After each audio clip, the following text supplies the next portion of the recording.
మొదటి సంవత్సరం 10 నెలల కోసం ప్రవేశపెట్టిన బడ్జెట్ 1,00,000 కోట్లు అయితే వాస్తవంగా 63,000 కోట్లతోనే ముగిసింది.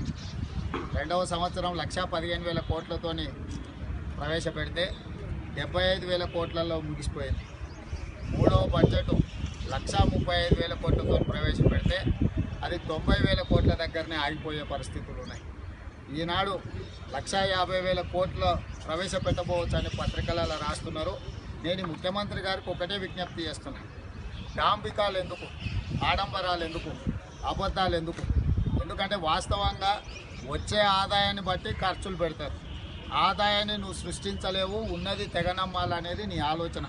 ఇవాళ ధనిక రాష్ట్రం అని ముఖ్యమంత్రి గారు చెప్తూనే రాష్ట్రంలో ఉన్న ప్రభుత్వ భూములను అన్నింటిని కూడా తెగనమ్ముకునే ప్రయత్నం చేస్తున్నాడు. కాబట్టి మీ ఆడంబరాల కోసమో, లేకపోతే మీ అబద్ధాల కోసమో, లేకపోతే ప్రజల్ని మభ్యపెట్టడానికో ఇలాంటి బడ్జెట్లు ప్రవేశపెట్టొద్దు. మీరు ఏదైతే ఇప్పుడు ప్రవేశపెట్టబోతున్నారో మీరు గత ఎన్నికలల్లో ప్రజలకు ఇచ్చిన హామీలు సుస్పష్టంగా అందులో ప్రతిస్పందించాలి.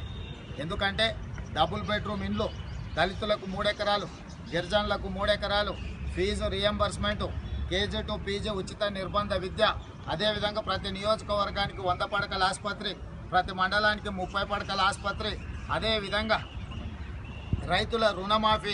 ఈనాటి వరకు మీరు రైతుల రుణమాఫీని చేయలేదు. అదేవిధంగా 1,200 మంది అమరవీరులు 2009